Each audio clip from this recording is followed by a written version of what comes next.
Hello दोस्तों, मेरा नाम अंशुनी है। मैं भिलवाड़ा गवर्नमेंट पॉलिटेक्निक कॉलेज का विद्यार्थी हूँ। इस बार हमारे माइनर प्रोजेक्ट सब्जेक्ट है, उसके अंदर मैंने एक प्रोजेक्ट बनाकर तैयार किया है।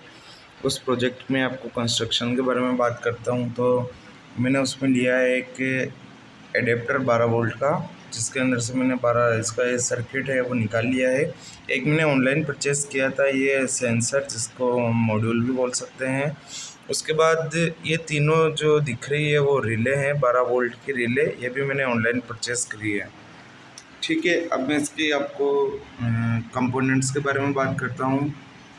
वो रिले हो गई, ये सेंसर हो गया, ये इसका सर्किट हो गया और 3 बैटन होल्डर है, साथ में 3 लैंप अटैच है।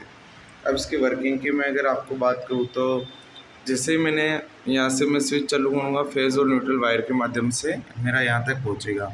यहाँ तक पहुँचने के बाद इसका जो वर्क है, फेज़ और न्यूट्रल, जैसे आपको पता है एडेप्टर का इनपुट हुआ फेज़ और न्यूट्रल, तो आउटपुट में 12 वोल्ट डीसी जो है वो निकाल देगा। तो 12 वोल्ट डीसी निकालने के बाद हमारा जो इसके साथ में हमने 2 वायर और अटैच किए हैं, फेज़ वायर ये मैंने अटैच किया है। तो ये जो रिले का कॉमन टर्मिनल होता है, इसके साथ में मैंने फेज़ अटैच कर दिया है। और ये जो 3 रेड आपको वायर दिख रहे हैं, फेज़ वायर, ये मैंने इंडिकेटिंग के लिए लिए थे। तो फेज़ वायर हमारा लैंप के अंदर जा रहा है, दूसरा रिले का फेज़ वायर दूसरे लैंप के अंदर, तीसरे रिले का फेज़ वायर तीसरे लैंप के अंदर। जो न्यूट्रल वायर है वो मैंने काफ़ी 3 पतले पतले तारों को एक साथ में पैरेलल में कनेक्ट करके लिया था, क्योंकि मेरे पास एक्स्ट्रा वायर नहीं था। 1, 2 और 3 तीनों को कॉमन लिया है मैंने न्यूट्रल। फेज़ जो है वो रिले के माध्यम से दिया है। अब इसकी वर्किंग की मैं बात करूँ तो ये इसका रिमोट कंट्रोलर होगा। जैसे ही सप्लाई आई, ये 12 वोल्ट डीसी में कन्वर्ट करेगा। ये इसका जो है आईआर रिसीवर है और ये आईआर इसका जो सेंसर है वो कुछ इस प्रकार से वर्क करता है।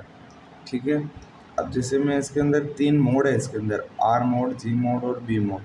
जैसे मैं इसको आर पे दबाता हूँ, आर स्विचिंग कराता हूँ, तो इसके अंदर से जो ये वायर निकले हुए हैं, एक तो कॉमन वायर हो गया जो मैंने रिले के साथ में अटैच किया था, ये 12 वोल्ट माइनस, यानी कि माइनस का वायर था। रिले के एक टर्मिनल पर मैंने इसको अटैच कर दिया है।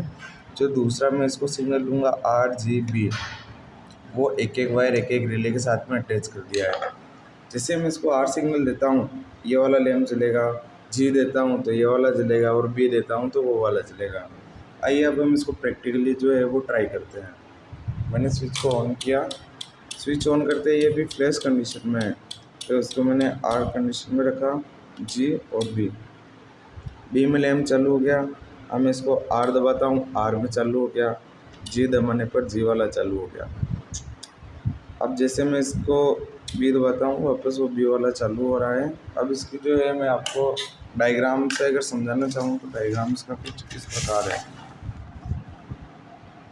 इसको जो है अपन किसी भी वर्किंग में काम में ले सकते हैं। 12 वोल्ट डीसी अडेप्टर है, इसको ये सर्किट इतना सा बनेगा और इस सर्किट को अपन एक डिब्बी वगैरह में बंद करके, और जो हमारा स्विच बोर्ड है अगर उसके अंदर अगर अपन लगा दें, लगाने के बाद जैसे अगर मुझे फैन, लैंप या 5 पिन सॉकेट को कंट्रोल करना है तो मैं रिमोट या मोबाइल के माध्यम से इसको कंट्रोल कर सकता हूँ। ये इसका सर्किट डायग्राम है। कैसे लगा आपको मेरा प्रोजेक्ट, कमेंट में ज़रूर बताइए।